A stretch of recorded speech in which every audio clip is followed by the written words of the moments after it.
Good morning. For today, torrential rain floods parts of Dallas and Fort Worth, Texas on Monday, killing at least one. The family of missing teen Kiely Rodni confirms her death. The 16-year-old's car was found upside down in a lake on Sunday. Dr. Anthony Fauci is stepping down, and Republican lawmakers are vowing to investigate him even when he's out of office. President Biden's pause on oil and gas leases was recently ruled unlawful, but his latest inflation package could bring big changes to the energy industry. And an entrepreneur finds a unique solution to a problem children in poor countries are facing by creating apparel that grows with the child.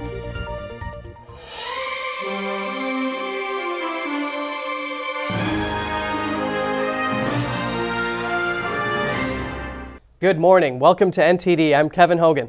Good morning, and I'm Evelyn Lee. Today's Tuesday, August 23rd. Floods in Dallas and Fort Worth, Texas on Monday. Torrential rain flooded parts of the cities, submerging vehicles, and officials warned drivers to stay off the roads. NTD's Jeremy Sandberg has more on the record rainfall.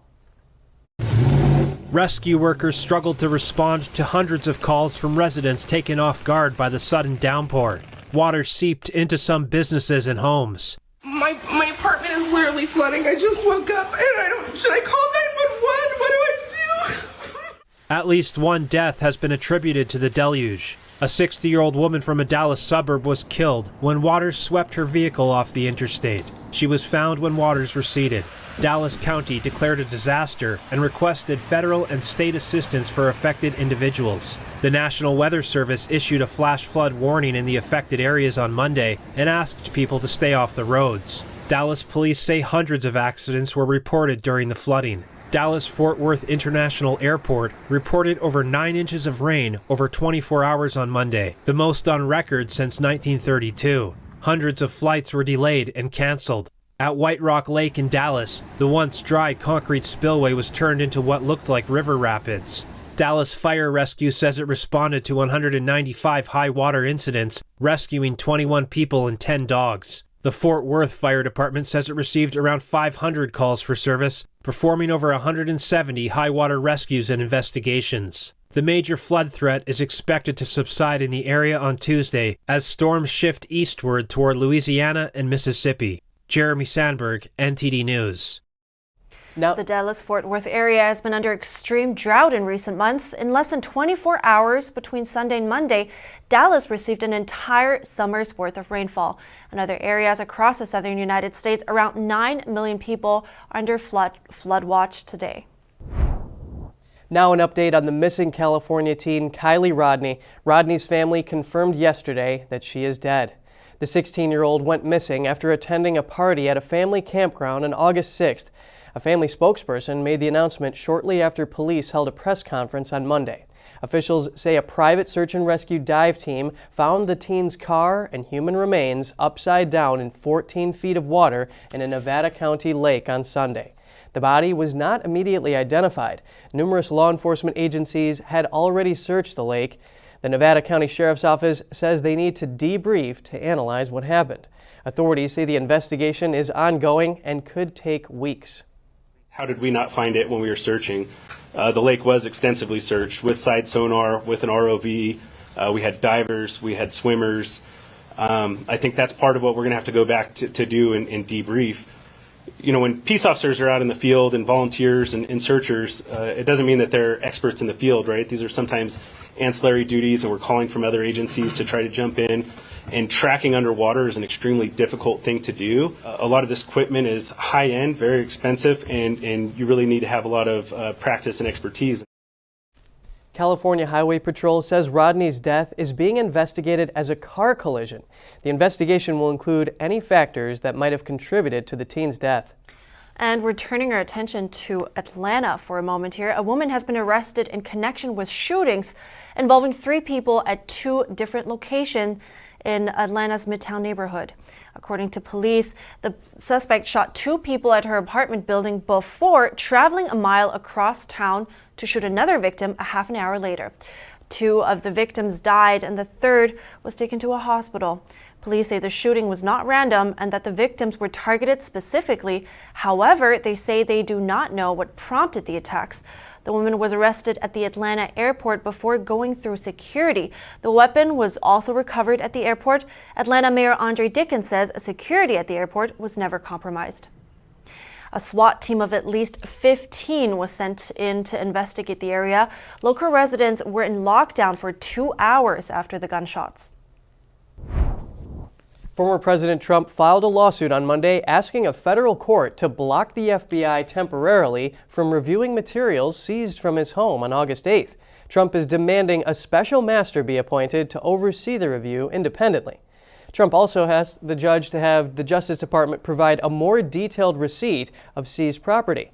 He's asking for all items taken outside the search warrant scope to be returned. The motion was filed in a federal court in West Palm Beach, Florida. And a federal judge recently ruled that President Biden's halt on oil and gas leases is unlawful. But Biden has now signed off on other big changes for fossil fuels and renewable energy. So what does this mean for you and the future of American energy? NTD's Melina Weiskup reports. Nearly 2 years after Biden issued an executive order to pause oil and gas leases on federal lands, a federal judge has ruled this action was unlawful. Now the federal government must continue to lease lands in the 13 states that challenged the law. The states sued Biden, saying the lease ban violated the Outer Continental Shelf Lands Act. Nearly 20% of American oil production comes from the Outer Continental Shelf, so this ruling is good news for Americans' pocketbooks. The industry and the markets in particular, knowing that that oil is going to be on its way, you're going to see some relief even right now. So it'll be a gradual process for the impacts of resuming this oil production affecting gasoline prices in a good way. And if gasoline prices fall as a result of this, the Biden administration will be taking credit for something they've been fighting so hard to oppose, and that's the irony. This ruling comes as President Biden recently signed the so-called Inflation Reduction Act into law. This new law incentivizes American businesses and consumers to transition to renewable energy by offering massive tax credits. It also imposes penalties on oil and gas producers through higher royalty rates and fees on methane emissions. So the judge's ruling, as well as the new Inflation Reduction Act with the green energy tax credits, how do you see all of this combined impacting the oil and gas industry moving forward? Well, there are so many policies being implemented that are working at cross purposes, or in this case, a federal court decision. So while the Biden administration is fighting tooth and nail to shut down production where 20% of our domestic oil production is coming from, because of this judge's decision, that's going to help mitigate the harmful effects of many other Biden policies. So it's going to be a mix. After a record high average of $5 a gallon in June, gas prices have continued to drop over the past month, now sitting at $3.91 a gallon. It's still well above the $2 average from 2 years ago. Reporting in Washington, D.C., Melina Weiskup, NTD News. Dr. Anthony Fauci plans to step down after decades of public service, but Republicans say that won't stop them from investigating him if they win control of Congress this November. And the CDC. Dr. Anthony Fauci, the nation's top doctor who became a household name during the COVID-19 pandemic, As many people vaccinated. is leaving office after 5 decades of service. In a Monday statement, Fauci says he'll step down in December as director of the National Institute of Allergy and Infectious Diseases and as chief medical advisor to President Biden. He stresses that he's, quote, not retiring, but pursuing the next phase of his career. While former President Trump has said, But Fauci's a disaster. President Biden praised Fauci on Monday, saying his work has touched all Americans' lives. Gain-of-function research has the potential to unleash a global pandemic. Fauci's retirement, meanwhile, comes as Republicans vow to investigate him over allegations that he funded virus research in Wuhan, China. Again, in 2014, Dr. Fauci gave another grant to DASIC for SARS research in China. DASIC partnered with who? The Wuhan Institute of Virology. A slew of Republicans said Monday that Fauci's resignation won't shield him from a probe, with Senator Rand Paul vowing, quote, a full-throated investigation into the origins of the pandemic. And House Minority Whip Steve Scalise saying Fauci will have, quote, ample time in retirement to testify. Fauci, meanwhile, said this last month. Investigate me for what? For telling people to get vaccinated? For telling people to wear a mask? If they want to investigate me for that, go ahead. And while Representative Andy Biggs accuses Fauci of, quote, conveniently resigning to avoid accountability, Fauci has previously denied that pressure from Republicans would cause him to quit. So because there are a lot of people who have ideas about conspiracies and changing minds and flip-flopping, that's not a reason to step down. Not at all. Reporting by Iris Tao, NTD News. And the New York State is lifting all COVID-19 restrictions for K-12 schools. Governor Kathy Hochul made the announcement yesterday. That's just ahead of the coming school year. Students will no longer have to isolate or quarantine after being exposed to someone with COVID-19, and single cases of COVID-19 won't mean that entire classrooms will have to be sent home. Hochul told reporters that 2 years' experience with a pandemic have proven that previous approaches had been largely unsuccessful and even damaging to children's well-being. A school board in Wisconsin is banning teachers from displaying political messages in classrooms or on themselves, and this includes pride flags and Black Lives Matter flags. Students are reacting. The Kettle Moraine School Board in Wisconsin voted last week to keep a code of conduct in place. The code says staff cannot use their positions to promote partisan politics, sectarian religious views, or, quote, selfish propaganda. After initial legal analysis, the expectation is that teachers and administration will not have political flags or religious messaging in their classroom or on their person. This expectation includes pride flags. This expectation relates to staff emails and email signature lines. The policy also says teachers cannot include their preferred gender pronouns in their email signatures. The superintendent of the school board has said that MAGA hats, BLM flags, and We Back the Badge signs can be political as well. We're in a world where politics are highlighted, and it puts people in uncomfortable positions. I feel the staff can fully support students. Only one member of the school board voted against the policy. The school board says the policy is not meant to discriminate against any groups, but simply to let teachers know where to draw the line. The ban applies only to staff members, not students. 2 high school students in the district began a petition against the policy last month and have gathered over 13,000 signatures. The Wisconsin ACLU says it is investigating the policy. The school district covers 10 schools in Waukesha County and serves more than 3,500 students. Reporting by Allison Lee, NTD News. Coming up, former NBA player Dennis Rodman is reportedly planning a visit to Russia seeking the release of WNBA star Brittany Griner. The State Department says his trip could only complicate the matter. And Ford plans to cut a total of 3,000 jobs. It comes as part of a major reshuffling as the company races to catch up with Tesla in developing software-driven electric vehicles. Stay tuned for more right after the break.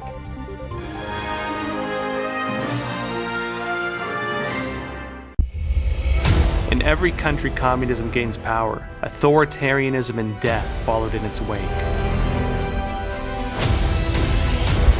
Communism promises a world without suffering, and yet does the exact opposite. The party dictates what is right and wrong. As an investigative journalist, I want to understand why. Heritage, virtue, and true tradition. Masters from all disciplines display the essence of their styles at the 7th NTD International Traditional Chinese Martial Arts Competition. On August 28th, the finals will be broadcast live from New York. You can watch online, or you can be there in person. Tickets on sale now. For details, visit martialarts.ntdtv.com.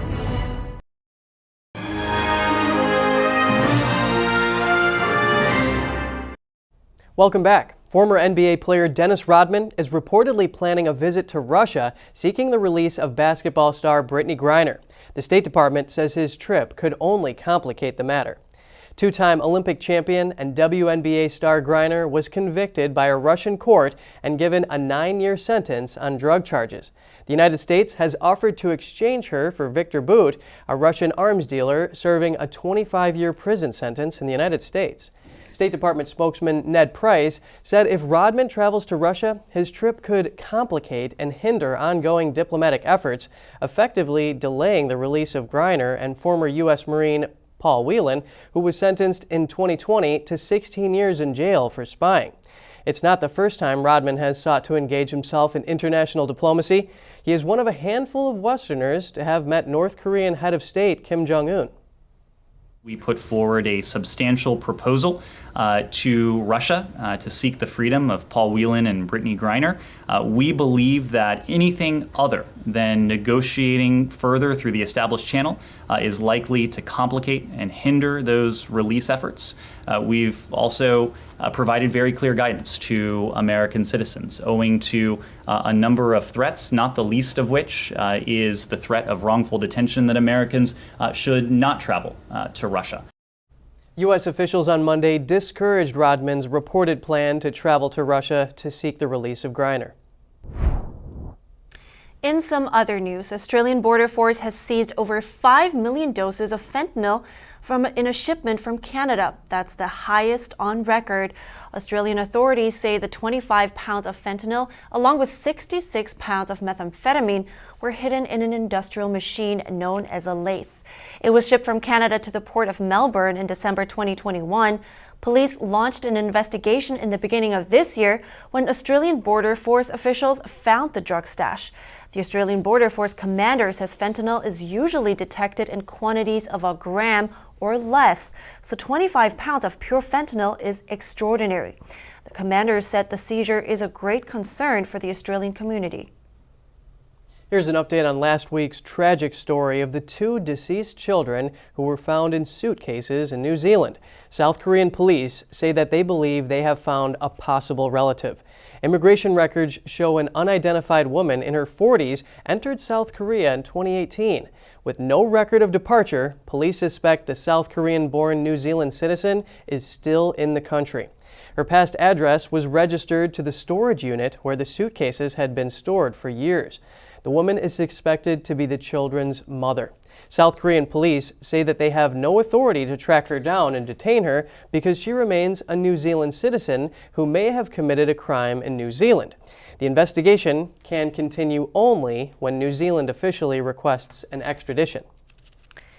Let's move on to some business news. The iPhone 14 will start production in India, as Apple tries to move manufacturing out of China.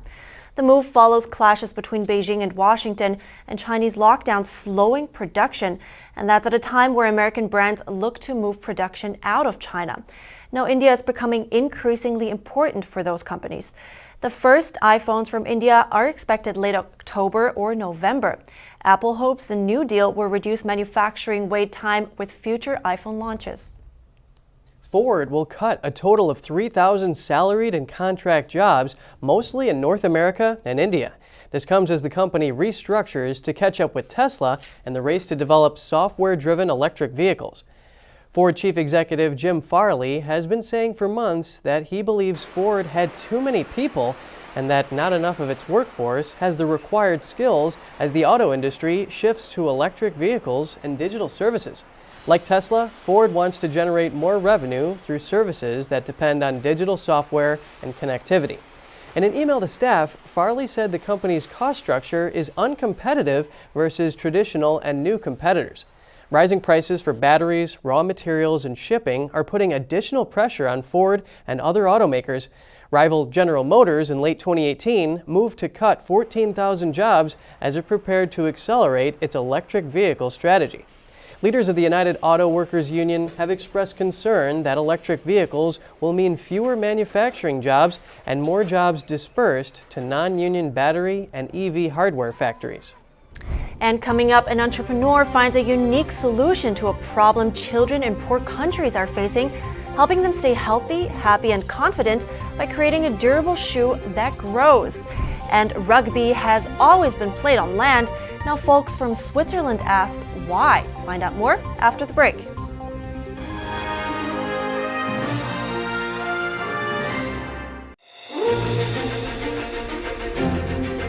NTD's Capital Report. It's about getting answers, cutting through the fog of politics. It's about your questions and our chances to ask. What is the net impact of the American? Congressman Graves, thank you for joining us. We're speaking to those in power to find out what does this mean for the people. We're here so you're in the know. The 2022 NTD 8th International Chinese Vocal Competition will be held from September 29th to October 2nd at the Merkin Hall of Kaufman Music Center in New York City. The competition is honored to have specially invited vocalists with the world-renowned Shen Yun Performing Arts to serve on its panel of judges. The gold award is $10,000. For more information, please visit vocal.ntdtv.com.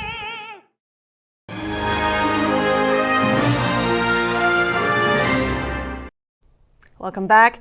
There's small things that make a big difference. That's what the founder of an international nonprofit is doing to help impoverished children around the world by creating a unique shoe that grows.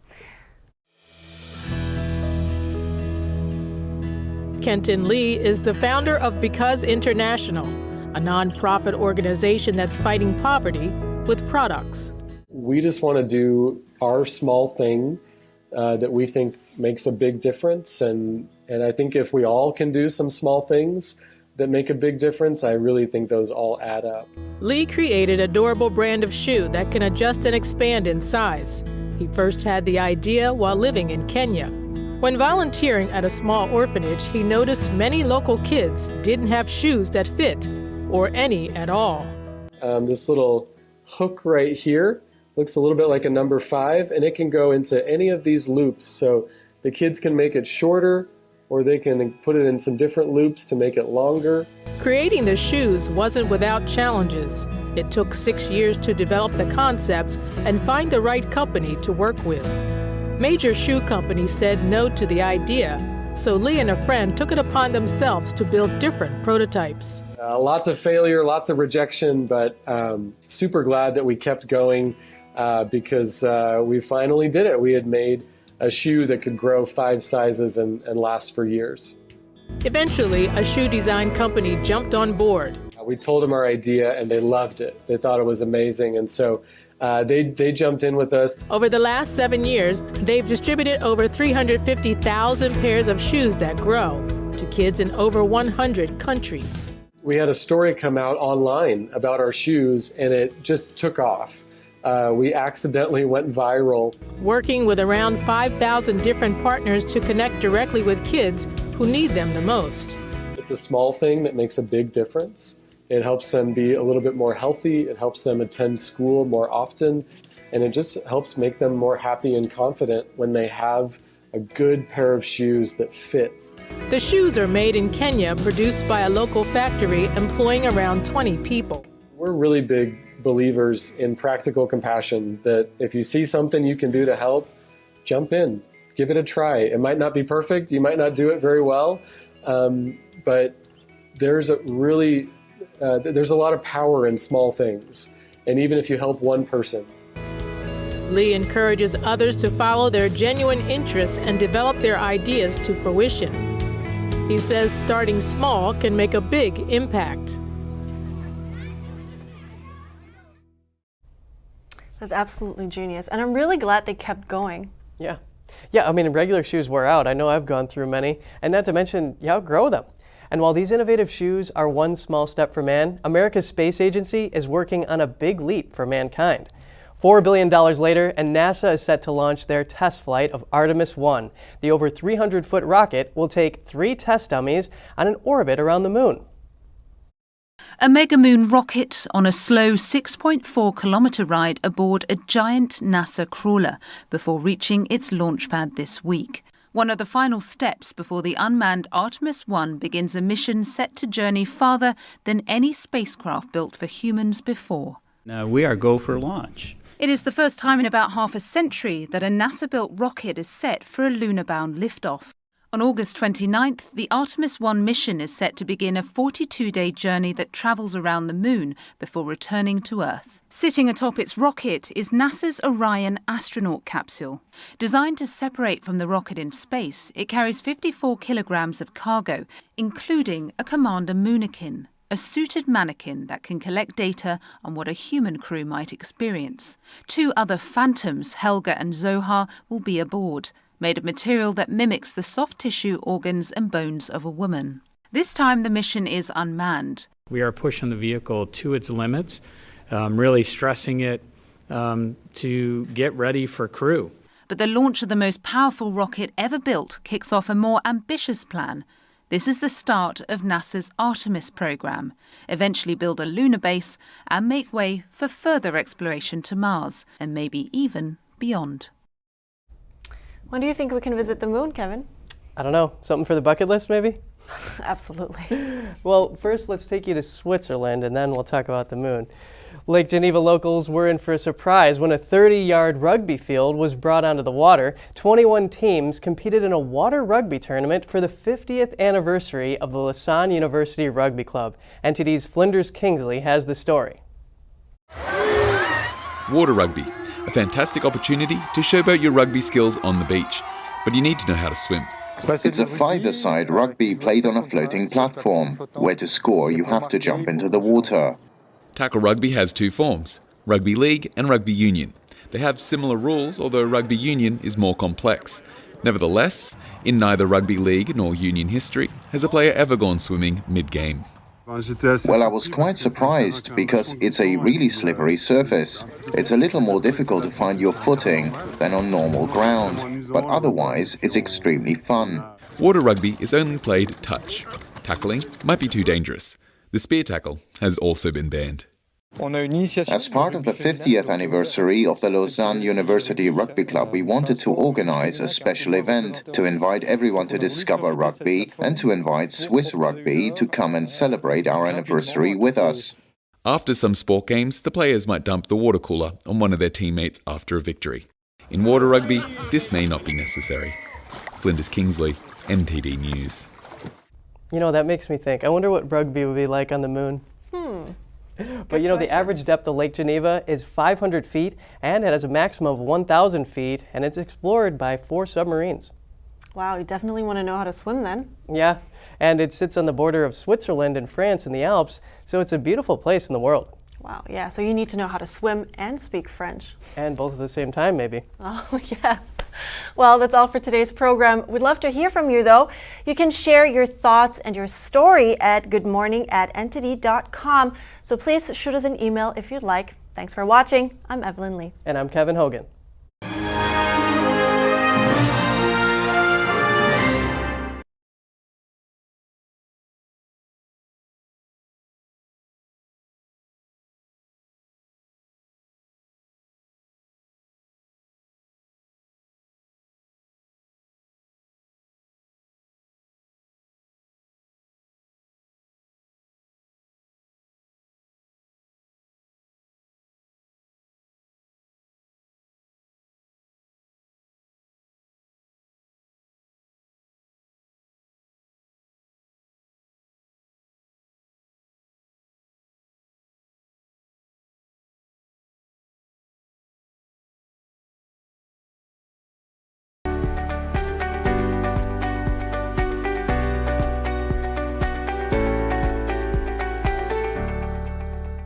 Thanks for watching us on YouTube. Did you know YouTube only keeps selective videos on its platform? So if you want to make sure you get the full picture, just subscribe to our newsletter.